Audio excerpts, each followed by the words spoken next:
Praise the Lord. Hallelujah. கர்த்தருக்கு மகிமை உண்டாவதாக. மறுபடியும் உங்களை சந்திக்க தேவன் செய்த நல்ல கிருபைக்காக நான் ஆண்டவரை நன்றி செலுத்துகிறேன். பிரியமானவர்களே, ஆண்டவராய் இயேசு கிறிஸ்து நம்ம வாழ்க்கையில இருக்கிறபடியா நம் வழிகள் எல்லாம் கர்த்தருடைய கருத்தில் இருந்து நித்தமும் அவர் நன்மையும் கிருபையும் தந்து, அது மட்டுமல்ல நம்ம போக வேண்டிய பாதைகள் எல்லாம் அவருடைய அன்பு கருத்தினால் நடத்துகிறார். இன்னைக்கு இந்த பூமியில நிறைய காரியங்கள், நிறைய சூழ்நிலைகள் நம் காணினாலும் கர்த்தர் மேல் நம்பிக்கை வைத்து ஆண்டவரை விசுவாசிக்கும் போது நம் வழிகள் எல்லாம் கர்த்தர் நிச்சயமாக சரிப்படுத்துகிற நல்ல தேவனா இருக்கிறார். ஆமென்.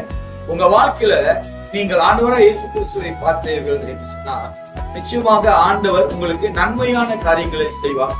சமாதானம் உண்டு பண்ணுகிறதை கர்த்தர் செய்வார். நிறைய இடங்கள்ல நம் சமாதானத்தை இழந்து போகிறதுக்கு காரணம் என்ன அப்படின்னா, அது தேவனுடைய வார்த்தை அல்லாமல் இருந்தா மட்டும்தான் நம் சமாதானத்தை இழந்து போகும். நம்ம வாழ்க்கையில ஆண்டவருடைய வார்த்தை இருந்தால், தேவனுடைய வசனம் இருந்தால் நிச்சயமாக அந்த வார்த்தை மூலமா தேவ சமாதானத்தை நீங்கள் பெற்றுக் கொள்வீங்க.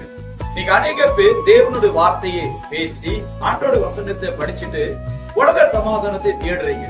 ஏன் உலக சமாதானம் எனக்கு வரமாட்டுது, ஏன் இவர்கிட்ட இருந்து எனக்கு சமாதானம் வர மாட்டுது, ஏன் என்னுடைய வேலை இடத்துல இருந்து சமாதானம் வர மாட்டுது அப்படின்னு சொல்லி நீங்க கேட்கிற ஒரு நபரா இருந்தீங்க. நான் சொல்லுகிறேன், இயேசு சொல்லுகிறார், உலகம் கொடுக்கிற சமாதானத்தை நான் தரவல்ல, ஆண்டவர் தருகிற சமாதானம் நிச்சயமாக நன்மை உண்டாக்கும். இந்த நாளில் நாம் காணப்போகிற தேவனுடைய வார்த்தை சங்கீதம் 33 அதிகாரம் 4வது வசனம் சொல்லுகிறது, கர்த்தருடைய வார்த்தையே உத்தமமும் அவருடைய செயல்கள் எல்லாம் சத்தியமா இருக்கிறது. அல்லேலூயா. பாருங்க, ஆண்டவருடைய வார்த்தை நமக்கு உத்தமத்தை உண்டாக்கும். ஒரு நாளும் பொய்யோ புரட்டோ ஏமாற்றமோ உண்டாக்காது.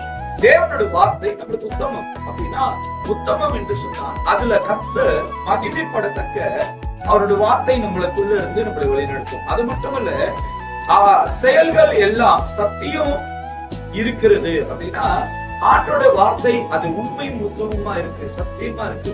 இன்னைக்கு ஆண்டோட வார்த்தை உங்களுக்குள்ள இருந்தா நிச்சயமாக தேவன் உங்களை நல்ல வழியில நடத்துவார் என்று உங்களை தேவ வார்த்தையை கொண்டு உங்களுக்கு நான் பேசுகிறேன். முக்கியமாக ஆண்டோட வசனத்தை பாருங்க. சங்கீதம் 33 அதிகாரம் 4வது வசனம், நிச்சயமாக ஆண்டவர் உங்களுக்கு சமாதானத்தையும் அவருடைய வழிகளின் உத்தமமும் உங்களுக்கு தருவாராக. ஆமென். ஜெபம் செய்வோம். சர்வ வல்லமை உள்ள நல்ல ஆண்டவரே, இதோ உங்களுடைய வார்த்தையை கேட்டு நாங்கள் இந்த வார்த்தையின்படி உத்தமத்திலும் சத்தியத்திலும் நடக்க எங்களுக்கு கிருபை பாராட்டுவீராக. ஒவ்வொரு பிள்ளைகளையும் இந்த வார்த்தையினால் விடுதலையாக்குங்க, சமாதானத்தை உண்டு பண்ணுங்க. இயேசுவின் நாமத்தில் ஜெபிக்கிறேன் நல்ல பிதாவே.